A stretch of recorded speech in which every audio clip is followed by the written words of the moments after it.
Premièrement, désolé au nom de toute l'équipe pour la qualité caméra d'iPhone. C'est juste qu'on a eu plusieurs problèmes avec Cam Studio pour enregistrer notre prédit directement sur l'ordinateur. On a essayé sur deux ordi puis ça fonctionnait pas du tout. Les deux fois on a eu de la misère à enregistrer, ça disait que ça voulait pas enregistrer le nom du fichier ou quelque chose dans ce genre-là. Voilà, on est là à filmer sur un iPhone.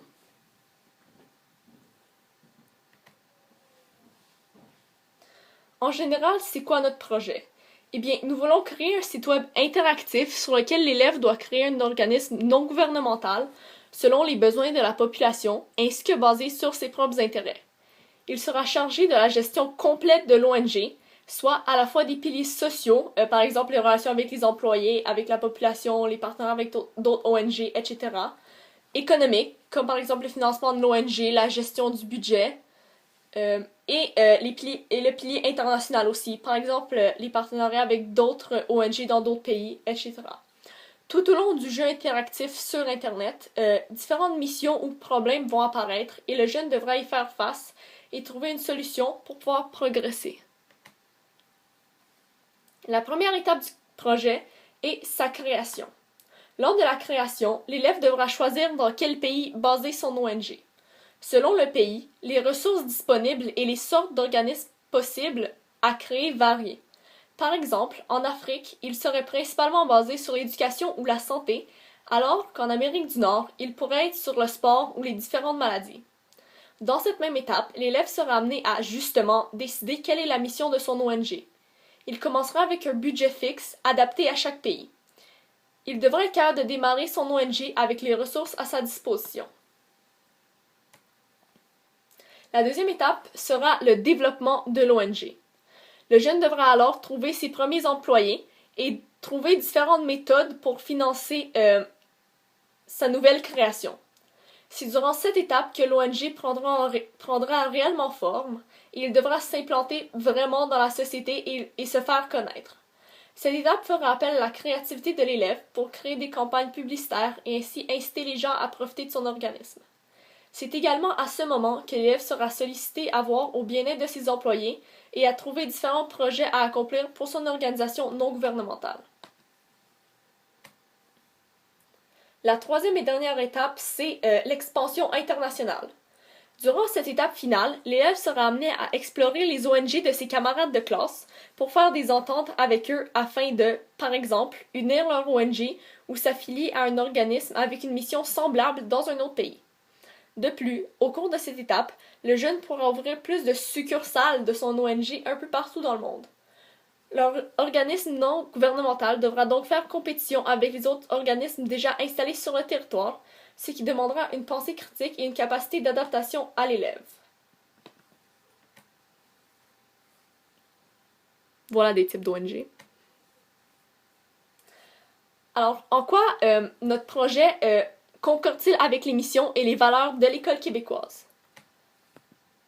Eh bien, premièrement, la création de toute pièce d'un ONG entre en plein dans la mission de l'école à socialiser dans un monde pluraliste, et ce, pour de nombreuses raisons.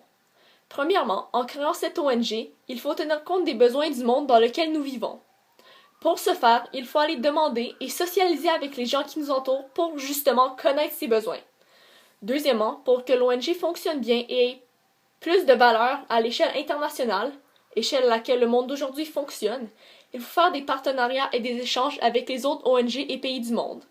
Cela va permettre aux élèves réalisant ce projet de développer leurs aptitudes à faire des liens à travers le globe et à se rapprocher de la population mondiale. Notre projet permettra aussi la structuration de l'identité de l'élève. Pourquoi? Eh bien parce que tel projet scolaire est une bonne façon de permettre aux élèves de découvrir qui ils sont et ce qui les passionne. En effet, même si pour créer un ONG viable, il faut tenir compte des besoins de la population, ces besoins sont si diversifiés qu'ils permettent aux jeunes d'avoir l'embarras du choix pour la création d'un ONG. Cela les fera donc choisir et décider quelles valeurs et aspects du monde sont leurs priorités, et ils seront en mesure d'orienter leur projet en fonction de ce qui les passionne. De plus, en ayant l'entièreté de l'ONG à gérer, ils découvriront quelles sont leurs forces et leurs faiblesses, en plus de leur permettre de réaliser quel est leur intérêt premier dans un contexte concret. qui pourra alors devenir leur futur métier, ou du moins leur donner une idée plus précise de ce qu'ils veulent faire dans le futur.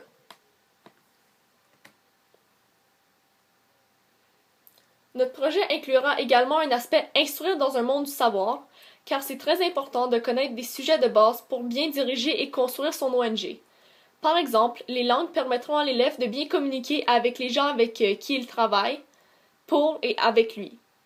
Les arts permettront de créer de beaux logos et lui donneront des aptitudes pour le marketing.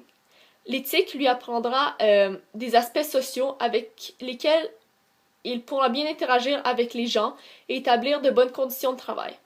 De plus, les mathématiques aideront les élèves à apprendre les formules nécessaires à la création d'un budget et tout ce qui importe pour la finance et par exemple les statistiques.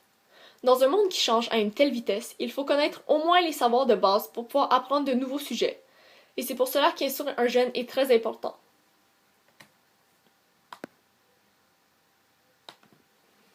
Notre projet comporte aussi un aspect construction d'une vision du monde. Bon, premièrement, une vision du monde, c'est de comprendre les idées, l'histoire, la culture et les valeurs du monde qui nous entoure. C'est à l'école le bon moment pour développer les compétences nécessaires, et c'est à ce moment qu'elle se construit.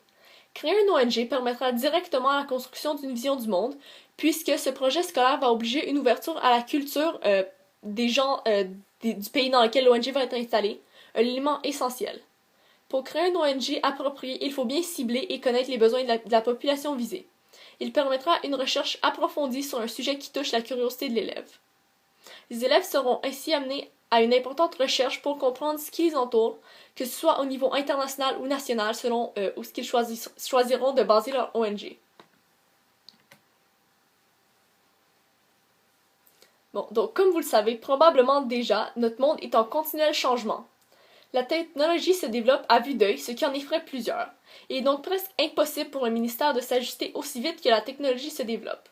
Voilà pourquoi il existe très peu de cours de technologie. La seule manière dont nous pouvons développer notre compétence dans cette discipline est par soi-même, donc dans son temps libre. Il est cependant peu fréquent que les jeunes aient la volonté d'apprendre comment utiliser des applications technologiques très récentes, puisqu'ils ne sont pas en contact avec cette nouvelle technologie. Nous avons cependant trouvé une solution afin d'intégrer la technologie dans la création d'un ONG.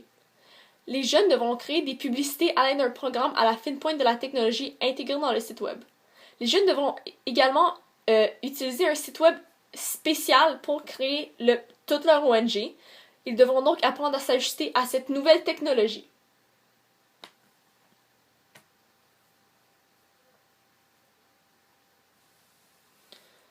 Notre projet permettra aussi le développement du pouvoir d'action de l'élève.